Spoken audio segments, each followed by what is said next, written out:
Bakit ba ang asim ng mukha mo? Paano naman? Si Orly picture ng picture sa'yo. Sinong Orly? Yung kaklase mo. Ah, yun ba? Wala yun kasi yung kapatid niya si Nancy, kaibigan ko. Insecure ka naman. Alam mo namang may tama ako sa'yo.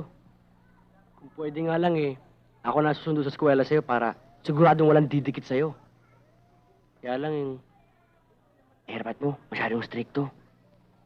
Ako, ganun lang talaga yun. Pero mabait ang Itay. Jessica, Tay! Tay, ano ho yun? Kita mo na. anong oras na ba? Mag-aalas 9 na ho, Itay. Kunin mo yung pamalo ko. Huwag mo muna ibibigay. Aalis na ako. Papalis na ako talaga eh. Sige ho. Tay naman, oh, tinakot niyo si Joey. Anong tinakot?